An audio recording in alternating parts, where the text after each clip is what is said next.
मान्य होता है। वो क्या होता है? सर्वमान्य होता है।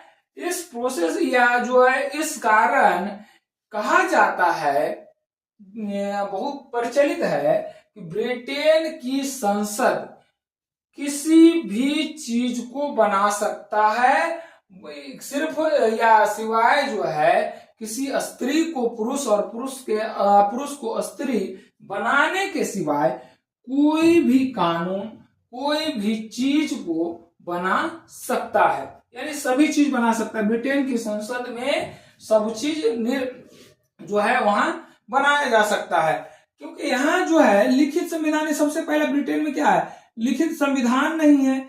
यहाँ के संविधान में जनहित की बात नहीं किया गया है, जनहित की बात नहीं किया है। यहाँ फंडामेंटल राइट्स की बात नहीं किया गया है, फंडामेंटल राइट्स की बात नहीं किया गया है, फंडामेंटल राइट्स की बात नहीं किया। जब फंडामेंटल राइट्स की बात अगर नहीं किया जाएगा तो क्या होगा कि लोगों को हित या जनहित, लोगों का हित को का ध्यान जो नहीं रखा जाएगा, लोगों के हितों का ध्यान नहीं रखा जाएगा, हितों का ध्यान नहीं रखा जाएगा।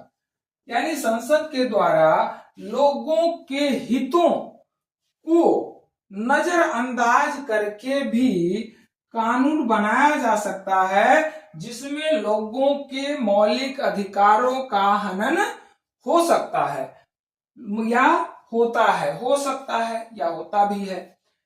यह प्रोसीजर यानी विधि द्वारा स्थापित जो प्रक्रिया है, यानी जो विधि द्वारा विधि बन गया है, स्थापित प्रक्रिया है, उसके अनुसार ही काम करना है।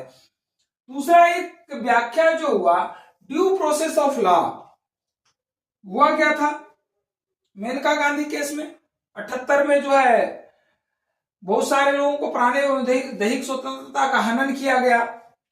मेनका गांधी केस में मेनका गांधी बाहर जाना चाहती थी, विदेश जाना चाहती थी, लेकिन जो है उनको रोक दिया गया और उनके पासपोर्ट को जब्त कर लिया गया। जब पासपोर्ट को जब्त कर दिया तो जो उन्होंने जो है मेनका गांधी जी ने एक याचिका दायर की, और याचिका दायर के बाद जो है मेनका गांधी के केस पर फैसला है जिसमें व्याख्या किया गया। उसी में आया ड्यू प्रोसेस ऑफ लॉ, यथोचित विधि प्रक्रिया। यथोचित विधि प्रक्रिया यह जो मूलतः इसका जो वर्णन है अमेरिकी संविधान में है, अमेरिकी संविधान में है, अमेरिकी संविधान में है। भारत के मूल संविधान में जो है प्रोसीजर एस्टेब्लिश्ड बाय लॉ है, और ये जो है due to process of law